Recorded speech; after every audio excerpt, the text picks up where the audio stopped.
As a woman training, not a lot of women train that are more competitive and harder to do because it's radically uncomfortable. So like, what's the motivation that has mitigated those? I'm a competitive person at baseline. I can turn anything into a competition. I will say there's a much larger barrier. Women don't take a weekend away from their family to go better themselves physically. Women and men kind of relax differently. So I think there's a huge element of a lot of women have personal experiences where this stuff would be incredibly relevant anyway. Many, if not most, women are going to walk into a room and will feel some change to their physical safety. So for that reason, it's like, yeah, you should get in and train because you should address that. If and when it is real, you should at least have a plan. Yeah. Okay, so welcome to Katalyst Convos. My name is David, and we have a guest on for the first time. So this is Victoria. I'll introduce her a little bit, and she can introduce herself. I asked her to send me a list of her martial arts accomplishments so far. Pretty long list, actually. She's been training for quite a while. Just read the last line. She started off in traditional martial arts in 2004, 2005. Got a second degree black belt in that. Started Krav Maga in 2011, 2012. And got her first black belt in that in 2014. Did a little bit of BJJ Muay Thai on and off from 2014 to 2020. Started an unofficial Krav club at my college that I taught for a year or so. Now she's back to Krav and BJJ. So Krav mainly, and then BJJ, so like intermittently. She's taught women's self-defense, and she's currently a nurse working cardiac ICU. Cardiac ICU. All right. And then currently doing some stuff with like battered women's shelters, stuff like that. You've been training for quite a while, and you're also a wood turner. I am. As well. Yeah. So that's actually why I was late today. I was trying to finish a project. You were trying to finish a project.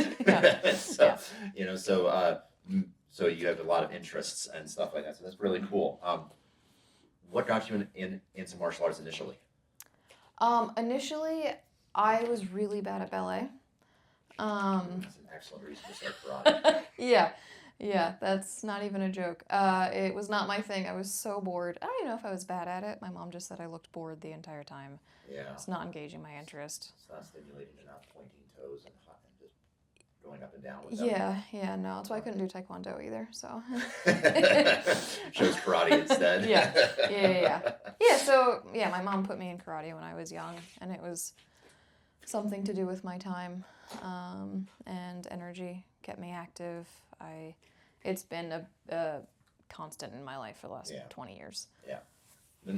Not many people stay in martial arts that long. Yeah. I've seen it for me. It's with my clients here, a long time of training is 18 months. Mm-hmm. So someone who sticks with it for 18 months has been doing it for a long time. Mm-hmm. So on average. So what made you stick around for that long? What kind of drove that? It was one of the easiest things, like when I was a kid doing it for that long, it was one of the easiest things for me to just like completely dissociate from the rest of my life. Yeah. And so it was just a complete escape. It was a getaway. It was my happy place. We lived in a lot of like really small areas and moved around a lot. Had a lot of different homes as a kid. So it was nice to be able to have one consistent place to come back to. Yeah. And yeah, it was great. There were a lot of people that helped me along the way because my mom couldn't always take me or whatever. So I have a life story of being given rides by different people. So I'm very thankful for all the people who picked me up. Yeah. Anywhere and everywhere to take me. That's awesome. Yeah.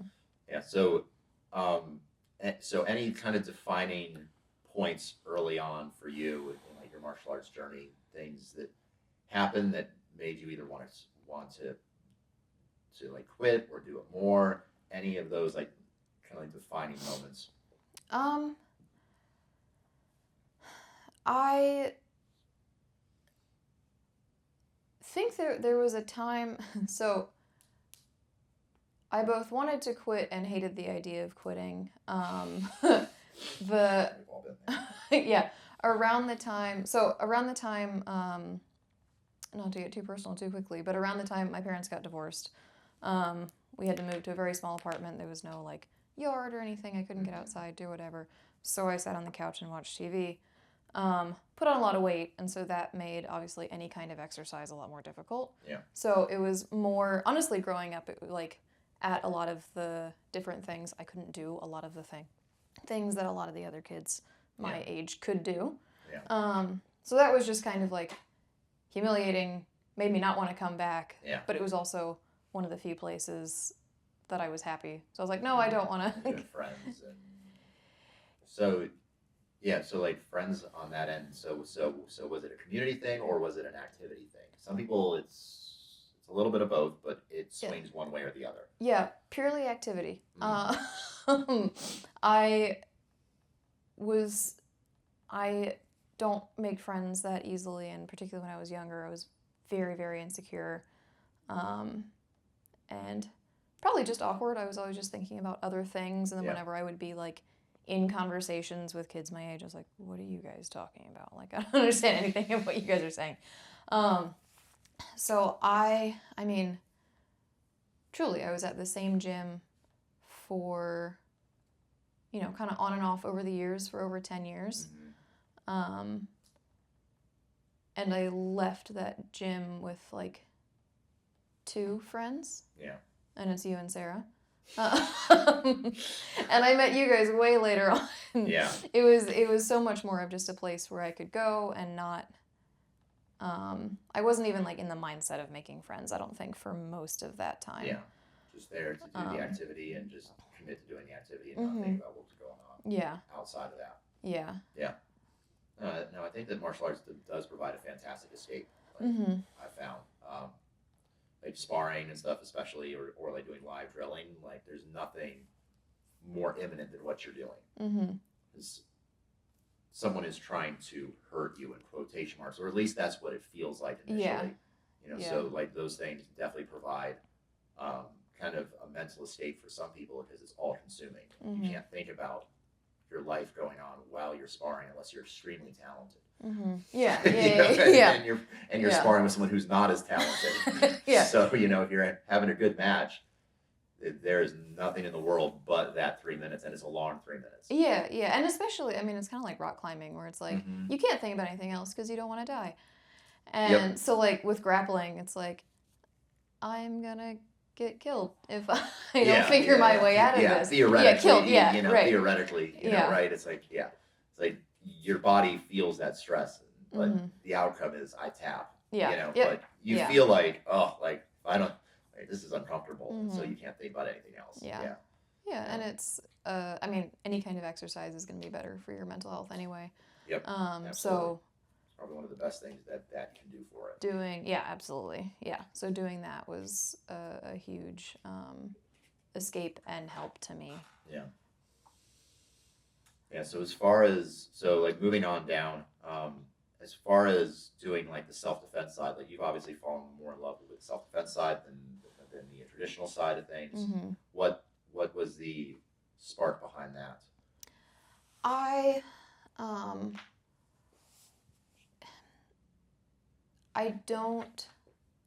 appreciate things for their application and like use, their functionality. Yeah. And so while I can appreciate like the art behind like traditional karate or things like Aikido or whatever, like all these different arts and stuff like that. Well, I really do appreciate the art behind that. But it is really hard to kind of separate the idea of like karate is fighting. And so when people see fighting, they think, well, it should work in a fight, which makes sense. Yeah. But most people who have done karate, it's not really going to be that translatable to realistic and genuine application. Yeah.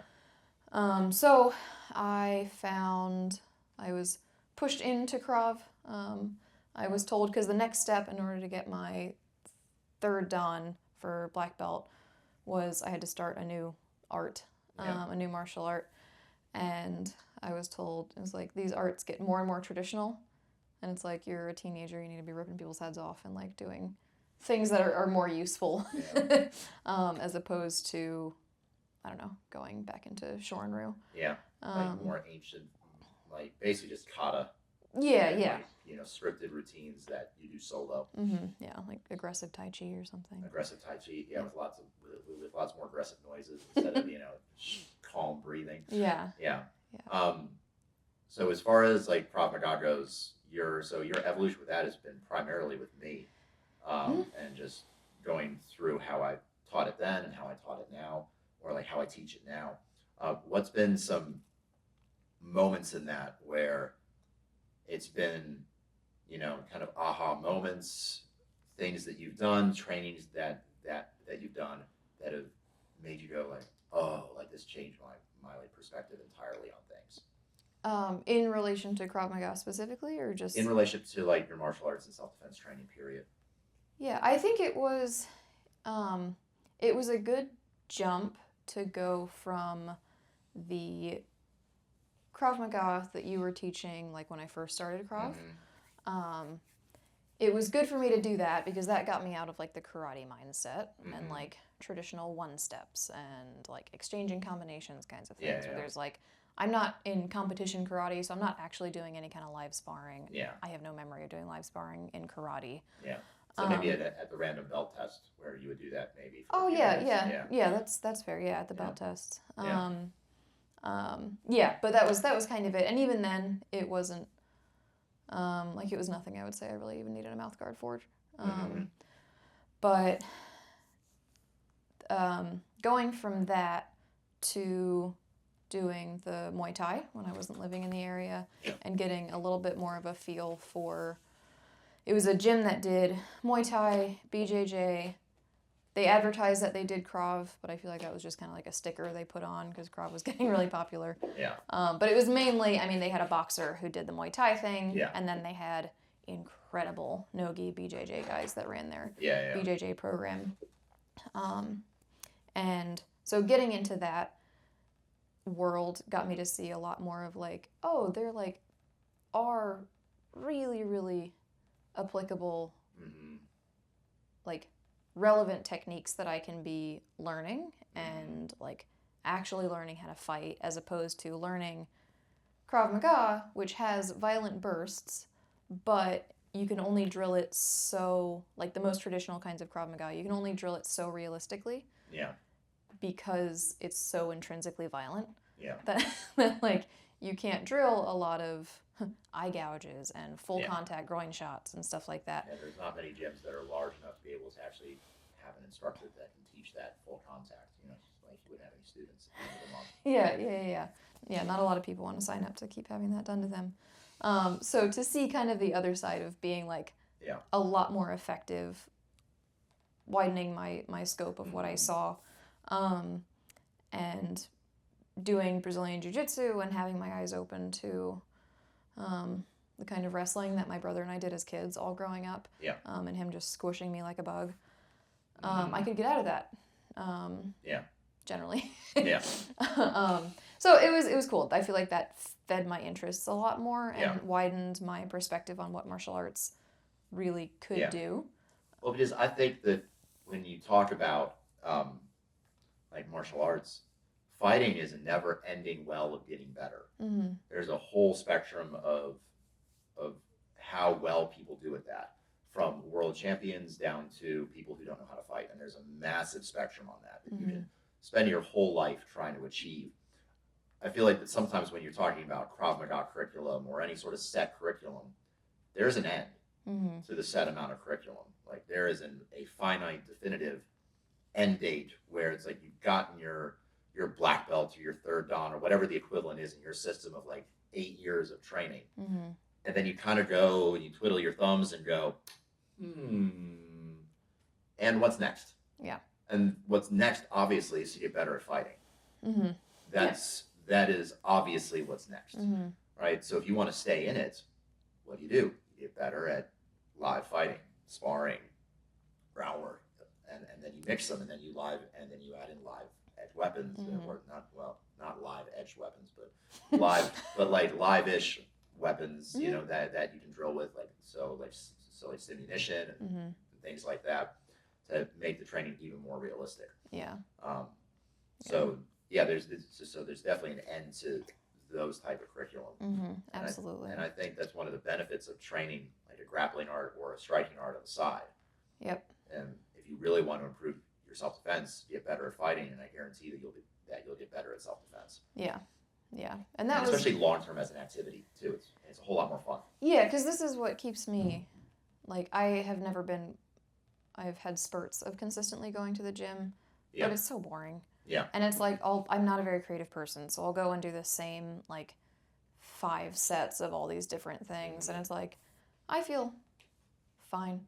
It wasn't particularly energizing. It's a good discipline.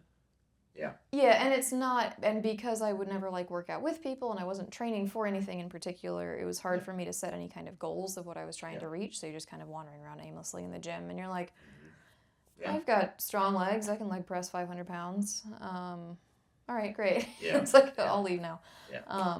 But yeah, so that was one of the cool things about coming back here and seeing how your approach to training people in self-defense and fighting and all of that had widened so much and had become a lot more, for lack of a better term, like evidence-based. Yeah. And less devoted to the curriculum and more devoted to what worked. Yeah. And so that kind of widens up what you can do, and different drilling, and your teaching style has evolved and all of that. So that's made training with you kind of ruins other gyms a little bit because of the training style and because you're not as wedded to specific arts. Yeah. Techniques and lineage. Yeah, that makes it so that if someone, if certain thing works better for different body types, you know, do that thing.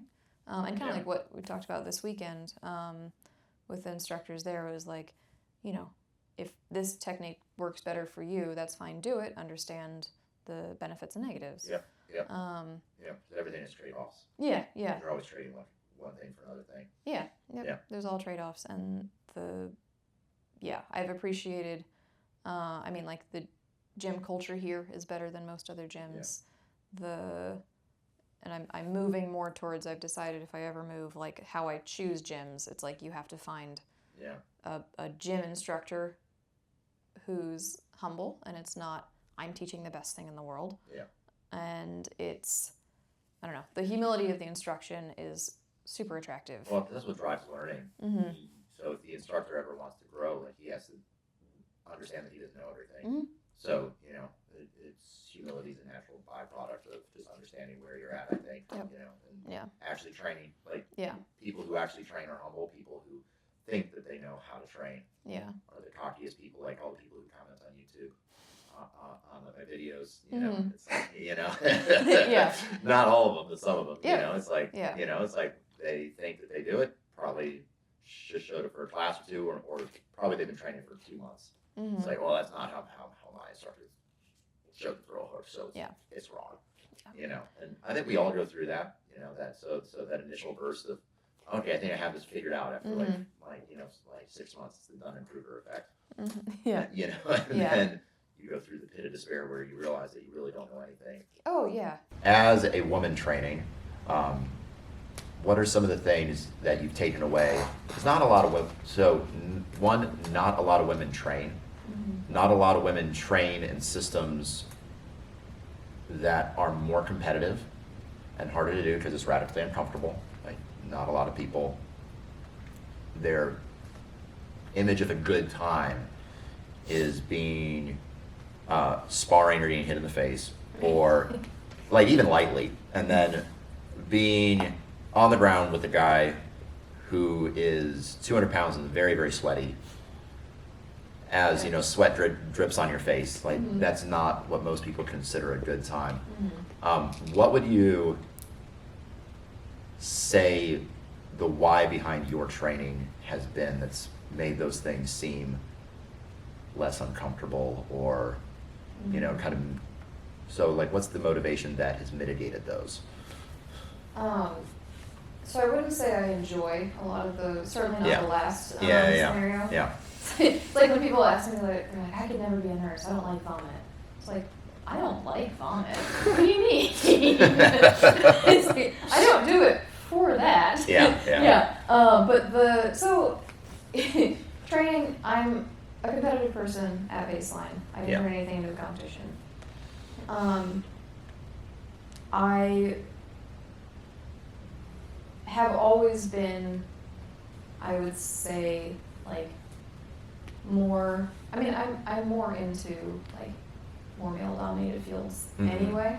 Yeah. Like martial arts, my wood turning, motorcycles, like stuff like that. Yeah. I find myself more naturally gravitating towards that anyway, so this Yeah. kind of makes sense for the rest of how I'm Yeah. built. Do you But think that the people who need self-defense the absolute most are the people who don't train it and would feel radically uncomfortable walking into a room like this? I think probably.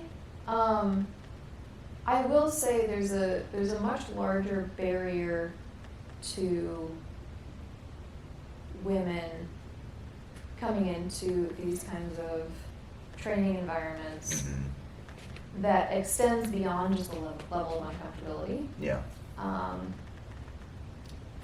Like, women tend to focus more on external environment. Mm. And Explain. but like, so most, I mean, I'm not married, I don't have kids, so this doesn't even apply to me, which is why I'm here every day. But like, when you have a woman who's got a nuclear family at home, she's got kids, whatever, it's much harder for her to make the time, even Yeah. just emotionally, to make the time Yeah. to come somewhere and train. Then a gym on top of that maybe, or you know. Yeah, and to do both of those things, whereas it's a lot easier for guys, like the seminar over the weekend that we went to. It's like there's a reason why you're not going to find women at these seminars beyond the uncomfortability level. Yeah. Women don't take a weekend away from their family to go better themselves physically. Mm-hmm. That's not things that women tend to do. Yeah. They will maybe do, you know, they may take a little break and read a book for the weekend or something like that. I feel like Yeah. women and men kind of relax differently generally in Yeah. those regards. I think there's a huge element of uncomfortability, certainly. Yeah. A lot of women have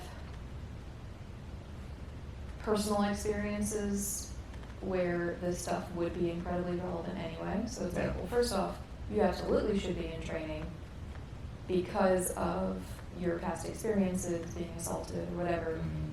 You should be in these scenarios. But then you have that whole emotional aspect that they have to overcome too, which is a whole separate hurdle. Yeah. I mean, women, I think often, if I can speak for all women. Yeah. Sure, go ahead. Yeah, I am you're the only voice. one in the room I right am now. the voice of all women. Yes, so. yes, right now. Yeah. Yeah, currently in this room, yes. Yeah. Between me and Kyle, you have much more of a vote in this, although there is some debate now. Yeah. Also, but we won't discuss that. You assumed my gender, which was rude. Yeah, I I know. didn't introduce myself at all. Yeah, we'll save all that for our future political podcast. Oh boy. You think that the comments are fun now? Just wait, there's more. The people will love it, yeah. Where was I going with that?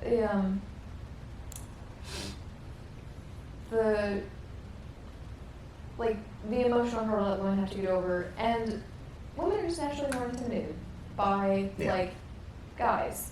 Like, Apparently, they would rather be in a bear, be with a bear in the woods than well, but a single male. So yeah.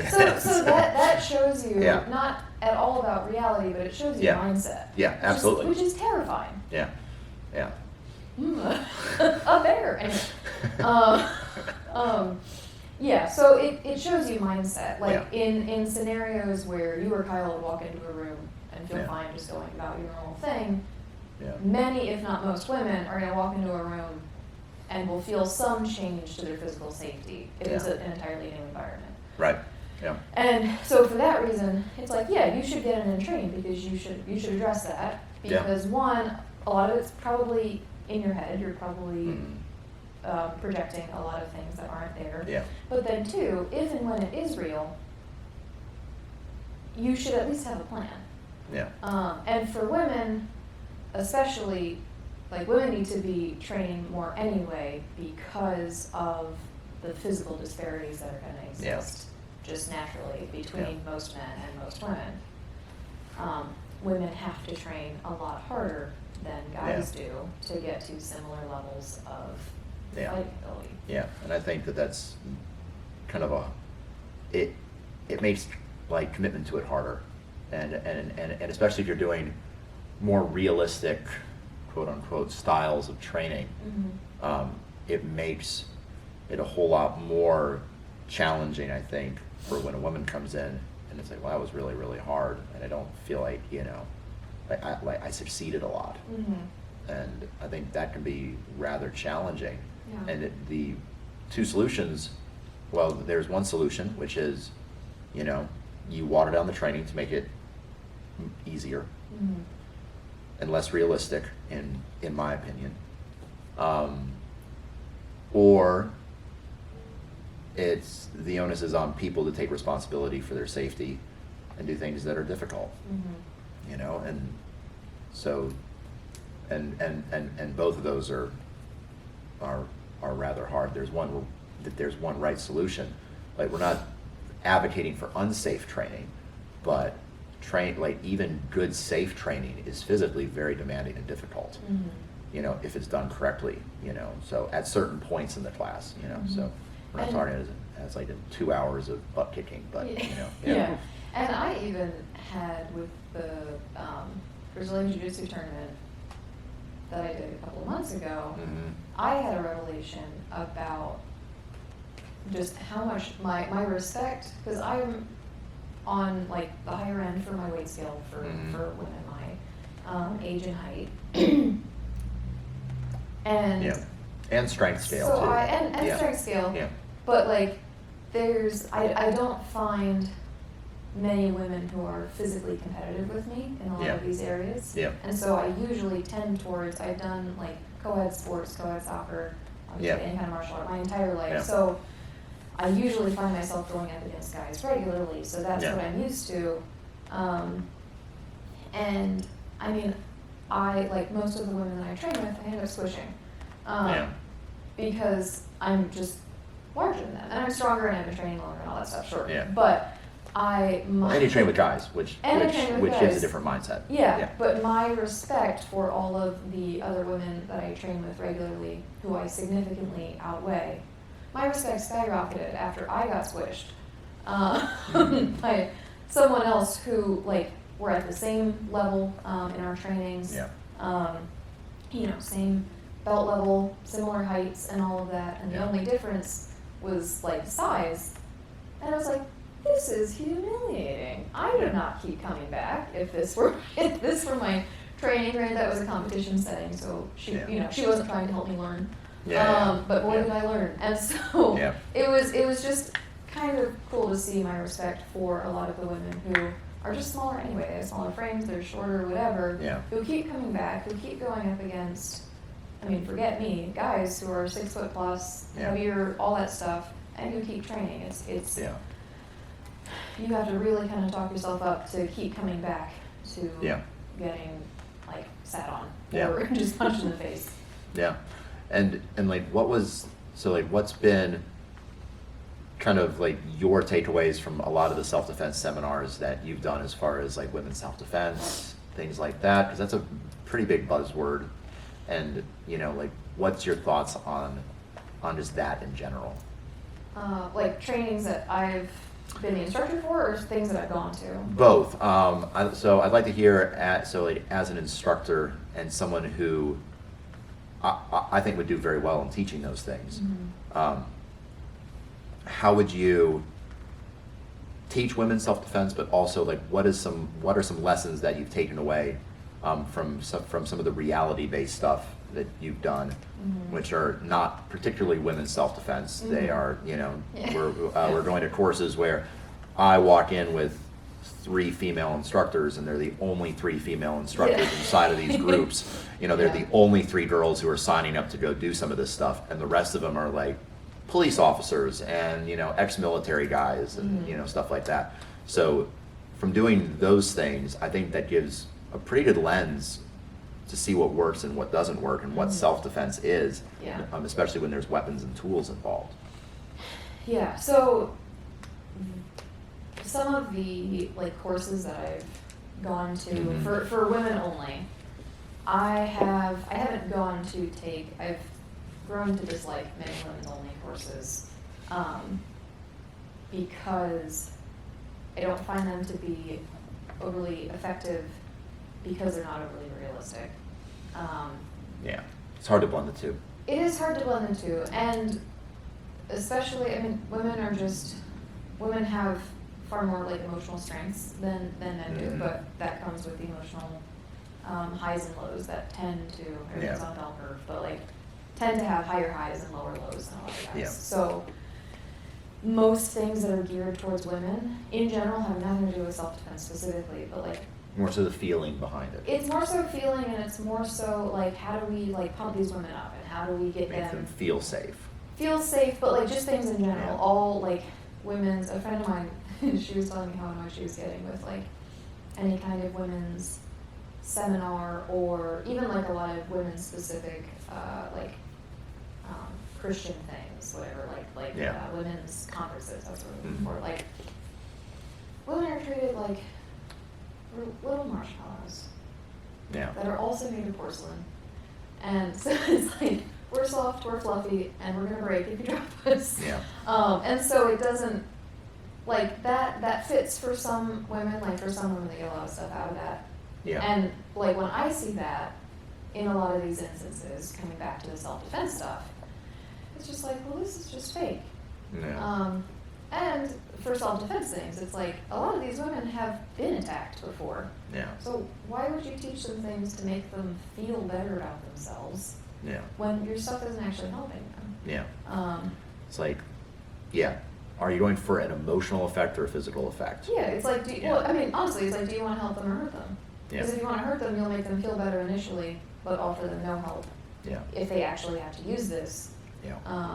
Or you can help them, and they may not feel great about themselves, but it could spark an interest to continue training. I completely get what you're saying. Yeah.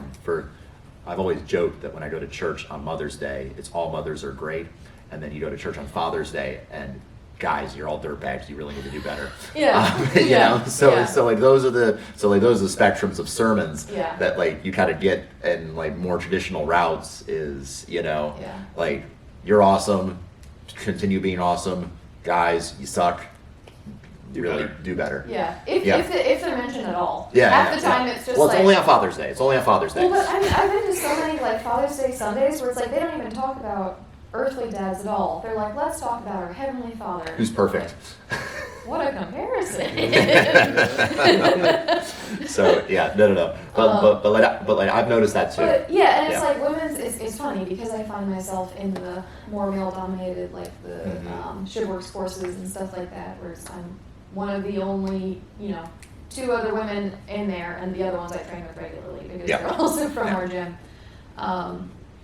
It's funny because you go to women's only things and they tell you how beautiful you are and pretty you are, and then you go to one of these courses and Craig is you're a monkey with a fucking wrench, all right? Just, you're gonna wield this, whatever. And all the guys were oh yeah. Yes I am. Yes I am. I'm a monkey with a screwdriver. It's that clicks for guys. And then it's you tell a bunch of women that, they're ooh. That's probably one of the better descriptions. If you don't know Craig Douglas, you should look him up. He's an absolutely wickedly intelligent guy. But he describes stabbing somebody people go to like knife courses to learn how to use knives. And like, dang. There I go. Learn how to use knives in really fancy ways, and then at the end of it, you're just a monkey with a wrench. Mm-hmm. You know, so all the fancy stuff. You can use any of the club, right? Does it need to be a 10-pound That's a good point. little black boxes behind that. Yeah, but the Yeah, this is the Libera. just you see it from the camera's perspective. What flag box were you talking about? the one with the mics came out of. Smart. I have realized that about Victoria. She's smarter than me. Yeah. You can put that in the actual podcast. That doesn't need to be a highlight. Actually, highlight reel, not looper. Keep her going. Yeah, but so for me teaching courses, what that has done is one, I've learned because I for my entire life I've always fit in better with guys. So one, I've learned that I do need to be more sensitive because those disparities do exist. I think they're overly accentuated in a lot of negative ways on both sides, but that's not to say the differences don't exist. They clearly do. So there's reason to be more emotionally sensitive to how you communicate when you're addressing a room with all women. Yeah. In ways that I can mock and make fun of almost any guy in a room when I'm in a room with guys, and they're all gonna think it's funny. Yeah. And we're all gonna be on the same page and we can make fun of each other. So one, I learned a little bit more emotional intelligence. That's absolutely necessary if you want to be effective in any kind of endeavor, frankly, but emotional intelligence is necessary. But if you're going to put yourself in an instructor or a leadership position over women, teaching them something as important as these are things that will help you on potentially the worst day of your life. Yeah. I have tried to blend emotional intelligence, prevention, force equalizers, right? So pepper spray, weapons. One of the reasons I'm so pro-gun is that I'm a woman. And my odds of, as trained as I am, if you personally were untrained but still looked like you do, I don't know about my odds. But if I have a gun, I feel a little better about it. Yeah, or a knife. Or a knife, I hate the idea of stabbing someone, but I feel fine that I could shoot someone, but. But yeah, exactly. Some sort of force equalizer, something that doesn't rely on just the strength of my fist. Yeah. I think that when you look at women's courses, a lot of them focus on the physical side of it, like the punching, the kicking. Like they want to get in there and almost give them a cardio kickboxing class, as opposed to giving them information. I think prevention is probably the biggest. Yeah, well, that's biggest your thing. That's your key because I train so hard so that I have at or just above 50% odds against an untrained man. Yeah. My odds significantly go down as soon as the guy starts being in any kind of similar ranks of training. It's like funny in grappling when guys come in and they're new, I can run circles around them. Yeah. After like 2 months though, I'm like, wait a minute. Yeah. It's like all my tricks up. I mean, I'm not like incredible at grappling, but I'm pretty good at the basics. And so it's like the male rate of progression is in like physical training is so much higher. That climbs so much faster. So for women, it's not that there's no hope. No. It's not that women can't protect themselves. They absolutely can. They absolutely can. It's just you need to pinpoint the areas where you are actually going to be stronger.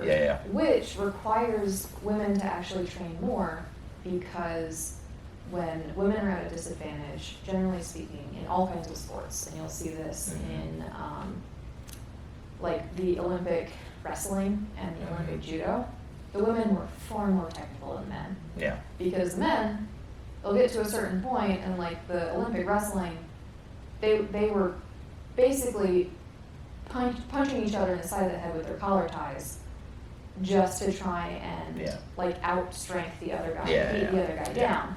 The women were doing technical takedowns and things like that. Yeah. Because when you're at the same skill level person, women default Yeah. to technique and guys default to strength. So women need to be training a lot more Yeah. and be aware of, hey, what situations can you not put yourself in? Yep. Because you probably won't come out of that. Yep. And what can you carry and train with in Yeah. a way that's gonna be effective?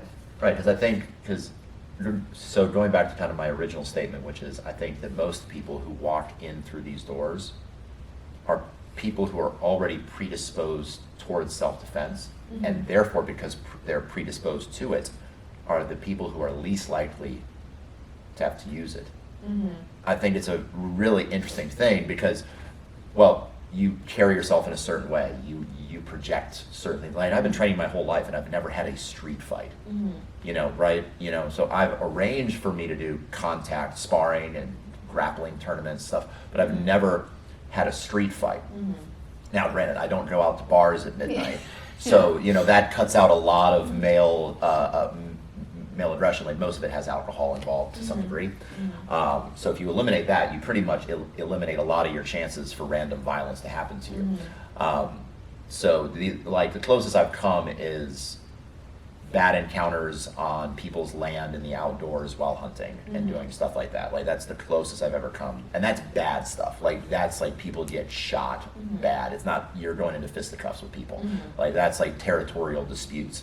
So you know, like that's not pleasant. And that is what guys like will typically get in fights over is territorial disputes or you know. Women. Like you know, well, like with women, that's still kind of in the realm of like territorial Yeah. disputes. Like that's my girl, Yeah. you know, don't touch her and don't talk to her like that. Or it's social status violence, where it's you're trying to prove that you are the biggest, baddest dude amongst this group of individuals, and that generally has alcohol or some sort of stimulants involved to get the violence ramped up to a certain point where everyone's comfortable with it. So you know, and everyone wants it to happen. You know, so.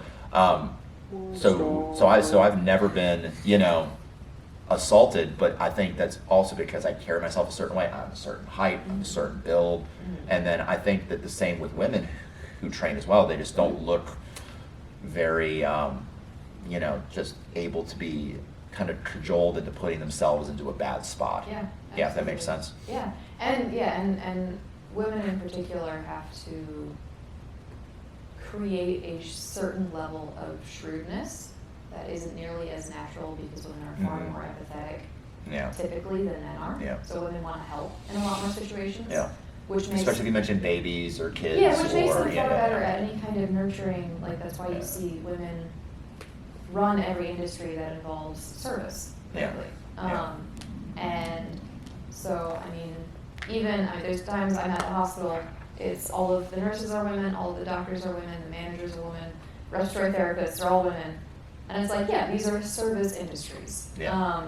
You're gonna find a higher amount of women in a lot of these positions, and so that lends itself more towards styles of interactions that are gonna be kind of more coercive. Mhm. And it's not going to be necessarily a bar fight. Yeah. Not that women don't fight at bars, because they absolutely do. Always alcohol involved. But, Yeah.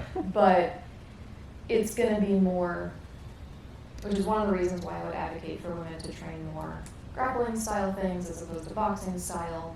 If you're doing one or the other, is because the more likely interactions are on the ground or Close in. physical altercations that aren't necessarily striking, Yeah. but it's Grabbing and holding and Yeah. pinning and Yeah.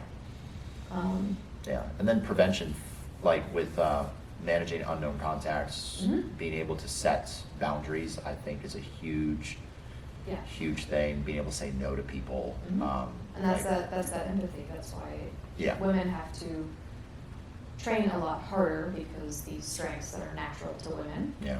are easily Are manipulated. Yeah. Yep. Yeah. Yeah, yeah, and I've seen, and it's funny because,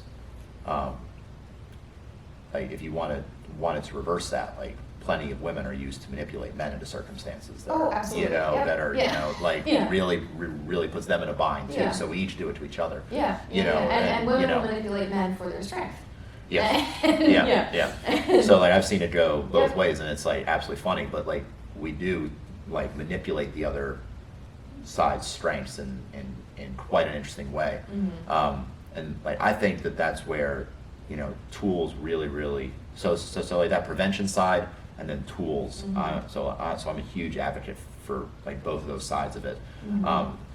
I think that it's really hard to teach a woman to defend herself in 4 hours. Oh, yeah. Using punches, kicks, or anything physical. Yeah. I think that's very difficult to do. If the attacker is significantly committed to the attack. If they're just not sure about it, and you punch them hard in the nose, and they're like, "Oh shit, like I don't want to deal with this anymore," and then they walk away, cool, like that's great. But if the attacker is significantly committed to the attack and to the outcome, tools are going to be probably your best line of defense. Yeah, and yeah, I would also say though that the kind of woman that would be able to pick up stuff at 1 4-hour seminar, 1 2-hour seminar, is going to be the kind of woman anyway, who's just naturally scrappier, Yeah. who probably would have been able to have the same outcome Yeah. in a different way, may have had to fight for it harder. Yeah. But I know of multiple women who have fought off men who are trying to rape them. Yep. Just because they're scrappy as hell.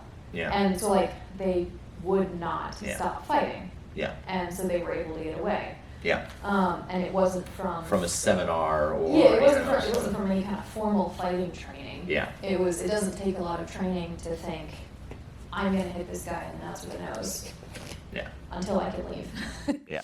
Yeah. Um, Or put a finger into the eye and stuff like Yeah. that. Like, you know. Yeah. Yeah. Yeah. So that's, yeah, so part of my training, a lot of the stuff that I wanted to do and I'm doing now, stuff more geared towards women, are multiple week-long things. If I had my druthers, it would be like a 6-month thing. Yeah. Most people can't or don't want to commit to that, and certainly not Yeah. initially from the outset. Yeah. But Well, that's why we do, like, training length here is at a minimum of 6 months to start. Like that's what I recommend for everybody. yeah, Because if you're going to do this, a week ain't going to do it. yeah. You know, 2 weeks not going to do it. A month probably not going to do it. You'll see some benefit at 6 months. Full benefit is like, well, I don't know where the full benefit stops, but Yeah, if I yeah. could prescribe kind of full dosage, it would be 18 months Yeah. as far like a good minimum dosage. Yeah, but then you're gonna have to keep going anyway. Yeah. Because I'm getting near that 18 months, Yeah. so it's pretty accurate. yeah. Yeah, like you have to see the results, Mm-hmm. and that requires you being consistent. You know. Your physical self is gonna look a lot different, whether it's your physical fitness is improving, Yeah. or like you were talking about, you carry yourself differently. Oh yeah, because you have I a see little- radical changes in Yeah. people, how they carry themselves and how they act. And part of that is the added emotional confidence. Part of that is just building muscle. People stand up straighter when they have more muscle. Yeah. Like there's not a lot of people who walk around slumped over who are like muscularly built people. A lot of them Yeah. sit up straighter. Yeah. And that, to, again, what you were talking about before, makes people look like a less, Yeah, less viable. yeah, like it's, I would Yeah. rather, like, and this is borne out by statistics, but like people would rather prey on the woman who doesn't make eye contact, the woman who's Yeah. really soft-spoken, the woman who doesn't have strong social connections. Yeah. That's a target. Yeah. Someone who's not a target is someone who carries herself head up, shoulders back, who addresses you, interacts with you, making eye contact. Someone who has tighter friend or family connections. That's someone who gets left Yeah, alone. because the unfortunate part of this is that most women are assaulted by people that they know. Mm-hmm. It's not random strangers who just pick them at random. These are people who know them, know their backstory a little bit. They're like a friend of a friend. You know, it's like, you know, yeah. So it's people that they know to some degree. Like probably not their like inner friend circle, but someone that knows of them and knows them and Yeah, You has know? met them before. It's not Yep. someone that you can clearly say, who are you? I've never seen you before. right. It's Yep. like, oh, you're like showing up at my house. You were here for like one party, but you know, Yep. stuff you've met them before. But Mhm. yeah, so having a lot more confidence to set up boundaries. So I always do in my trainings stuff similar to Muck, managing unknown contacts and Yeah. establishing those boundaries. Yeah. And that's just helpful in relationships anyway, just interpersonal things, even when things don't turn physically violent. Mm-hmm. Yeah. Like, Yeah. and people get manipulated Yeah. very easily. Well, and I think that one of the best things on boundaries is boundaries are what you are going to do. You're not trying to have an effect on the other person. Mm-hmm. Like, these are things that I will do if you don't do this. Mm-hmm. So if you come toward me, I'm going to ask you to stop. If you don't stop, I'm going to tell you to stop. Mm-hmm. And then if you ultimately don't, Mhm. then I'm forced to use either a tool Mhm. or my hands to then defend myself, because I have to back up my words with some sort of physical force. That's Mhm. why all police officers carry guns. Mhm. They would not be effective if they didn't. Stop, don't do that. No, Yeah. not again. Yeah. Put that down. Stop, halt, desist. You Drop know, your right? gun. Yeah. Drop it. You know, so Yeah. all words that mean something have to be followed up by some sort of physical action that's in your control. Mhm. And if it's relationships, like leaving Mhm. Yeah. is one of the biggest ones. Yeah. Taking yourself physically out of their presence or out of their life. And in self-defense, it's using like physical violence and knowing that you have permission to once certain lines have been crossed. Yeah. Yeah, and that's why some of this is so hard for women, is because in those interactions, women, again, I speak on behalf of all women. Mm-hmm. Yep, absolutely. Women generally will put themselves so easily in the place of the other person. Yeah. Well, it's empathy. And yeah, it's empathy, and assume better intentions than what evidence would suggest. Yeah. And so that leads women to being put in a lot of vulnerable positions that could have been avoided Yeah. had they trained into their filing cabinet of how they interact with people. Yeah. Some boundaries that don't need to be accepted. I mean, I've had some relationships with people in my life who were very, very manipulative. Yeah. And it was so hard to like completely cut off and break apart from those relationships, because I was constantly making up a sad story on behalf of the other person Yeah, for about- why they were being a dick. Yeah. And then I was constantly getting the short end of the stick. Yeah. And then you just You kind of happen, like and then it happens 10 times. 100 times. Yeah, And then you wake yeah. up and you're like, wait a minute. That wasn't really true what you said, and now you're doing this, and this isn't normal. And Yeah. what are you doing? And I don't actually care if you're doing okay anymore, Yeah. because you're driving me insane. Yeah. Um, And I think that a lot of that goes into like for me, I struggled with some of the same stuff when I was much younger, Mhm. about having poor boundary lines, people manipulating, and I personally put a lot of it on growing up in like a conservative Christian household where obedience was prized, and paying attention to authority was really was like kind of a really high goal, Mhm. you know, because I'm the oldest of 6, so in a house of 6 kids, it becomes extremely important to maintain order and discipline. So it's like, you do what's said, you do what you're told, and I kind of started to question like how I was raised a little bit, because it's like, well, I need to be able to say no, and who's responsible for getting their kids to say no is parents have to be comfortable with allowing their kid to set boundaries with them and telling them that that's acceptable. And I think that is, like, if you watch relationships between a lot of dads and sons, like, that's extremely encouraged. You know, and it's very encouraged. Like, you know, like the dad will joke with the son and the son will fire back a smart aleck, so like remark, and then they'll high five at the end of it, right? Because he's prepping him for male interaction. He's prepping him that when he goes out into the workplace and someone makes a snarky remark that's not meant from a loving place, like dad, that the son can then respond. And I don't know if it's the same with, and I haven't seen it the same with how women are treated. So they're treated far differently, and I think that kind of helps to mold a little bit of that. And if you're very, very compliant, as well as taught a lot of compliance, it becomes very, very difficult, I think, to start asserting boundaries. Yeah. You Yeah, know? definitely. And I think that also part of that is the military background of your family too. It's from every angle, you have respect authority built in. Yeah. I am, like, my nature is a much more disagreeable person. Me too. Yep. Anyway, so I feel like a lot of my You boundary. need to lock the door. Just so people don't hop in. We're like 15 minutes out of class, so people should start kind of hopping in. We'll end this in like 8 minutes at maximum. Okay.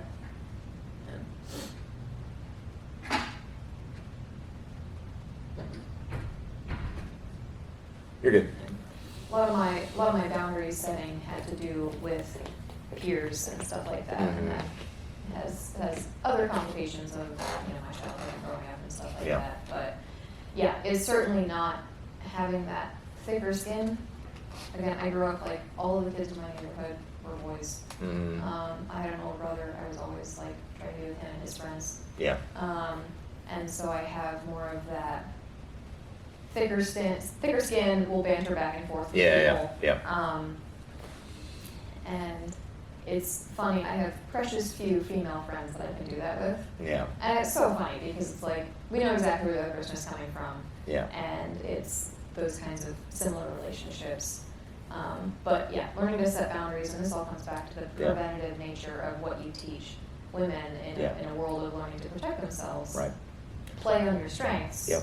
Don't try and strengthen all of your weaknesses. Yeah. Because you're not going to. Yeah. None of them turn into Well, and I strengths. think that's like part of it is learning to play verbally like that. Like learning to banter back and forth, stand up for yourself. Like all that is verbal play for being able to set boundaries later on in life. So, and like that was like not allowed in my household. Like I couldn't say anything mean to my brothers and sisters, and I couldn't say anything mean to my parents or like anything like that. It was very disrespectful, right? So then I had to learn that skill later on. I caught up quick, but but like it was interesting, that kind of transition. I was like, yeah. So and then I realized, oh, this is just play. Like you're just playing around and you're experimenting with setting boundaries and being disagreeable and having your feelings hurt and then having to recover from that. Right? And like I think that like I have a daughter right now and she's 12 weeks old, but I can see myself doing that a little bit more with her in kind of that bantering way, just kind of pushing her a little bit, like not being hurtful, but just like kind of shoving her, like pushing her around a little bit verbally, and seeing how she responds to me. She already seems to be rather feisty, so I don't think she'll have a problem with that. But but like, so like thinking about that as a dad to a girl as well, I think about that, like, do I want to teach my daughter like how to have boundaries? Well, that has to start with how I play verbally. And I think that's a huge thing that people don't think about. It's like, well, I want to train my daughters to be able to fight. And it's like, that's good, but train them also verbal banter, stuff like that, and play around, poke them, make sure that that they're that like they can respond, and not like just get hurt and like roll over, and it's like push that a little bit as well too, along with like any sort of physical training. Yeah, and dads and brothers are really good for that. Yeah, brothers especially, because they don't care about your feelings. That's true. Yeah, there's no like forethought into how this would actually affect you. It's like, this is devastating, actually. Just throw it and see what sticks. This is terrible. This is the worst insult I've ever received. Just throw you and see if you stick. See if you stick to that wall or go through it. Yeah. No, but this has been a really good conversation. Any kind of final kind of aha moments, training, or things that you would, to anyone who wants to start training, what would you kind of say or like give advice on? I would say just start. The obviously there's worst case scenarios, but the general worst case thing that'll happen is you're not going to be good at it initially. Yeah. And so what? It's just an ego thing at that point. Yeah. And I have been humiliated so many times. It's like I get excited about being bad at things initially because that Yeah. means if I stick with it, I will get better at it. Yeah. The cool thing about martial arts and fighting and all that is as long as you keep showing up and you keep participating, you're Yeah. going to get better. Yeah. There's no way to not. Yeah. If you show up and have a terrible attitude and don't actually do any of the things, you'll be pretty stagnant. But if you want Yeah. to get better, you absolutely will. Yeah, and I think that goes back to kind of when you look at the arc of a lot of like the female heroines of this day inside of movies and stuff like that, they have no growth arc. They're just placed inside of a powerful position. They're already good at everything. While Rocky gets beat to shit for like the first 3 movies before he finally wins anything. You know, that's people don't want to watch that on screen for a female character. Yeah, So it's they're not so as good of a look. so they're just transported into already being all these things all the time. Yeah. And I think that can bleed over to what people think of how their journey should look as well, and culture influences that. So when you look at these badass female heroines in Marvel or whatever, they don't really have a growth arc where they learn how to get good at this. They're just deposited in there with all their skills and strengths, you know, and so, but there is always a growth arc to get good at any of this. And like that's the joy of it, is actually that growth arc, because you learn more about yourself, I think, throughout your training by doing that than just being good at things when you walk in the door. Yeah. It doesn't teach you anything about your character. Yeah. There's that one movie, what is it, True Grit? With that girl. Someone told me one time that I reminded them of that girl in that movie because she had like an awful childhood. Yeah. And growing up and all that, and then kind of she did have that arc. It was like the weirdest compliment I've ever gotten. Yeah. I'm like, what a troubled child. But turned out strong. Yeah. Well, I think that is often the prescribed thing for having good character, is how you perceive the troubles in your life. I think that is how character ends up being developed. And everyone has troubles. No one is immune to that. We all have trouble. Some are larger than others comparatively. You can all go around and compare your victimness or like your victimhood. Yeah. But everyone has trouble, and it's how do you respond to those individual troubles that your character is built. You know, you can take that in ways that make you a victim for the rest of your life, or you can take those in ways that build you up into the hero that you want to be at the end. So I think that's a great spot to end. Cool. Well, thank you for coming on. Yeah. I appreciate it. Thank you. Catalyst Convos episode 7. Is it 7? 6. Okay, cool. Awesome. Well, thank you so much, Kyle. I really appreciate it. And we're Like, signing out. subscribe, comment, do all that stuff in the comments. As a social media thing. Tell us how we're wrong. Tell us how we're wrong Absolutely. in the comments. Yeah. Okay, please. It helps our engagement. Someone else Please. speak on behalf. That's good. That's awesome. Make fun of them. Yes. Yep. Just rage bait them, basically. Yep. It helps us. So thank you very much. If you want more rage bait, I'm happy to come on. I don't think you're ready. Christian, conservative, female who fights. This is gonna be fun. The world is not ready. Oh, yes, they are. They're ready to pounce.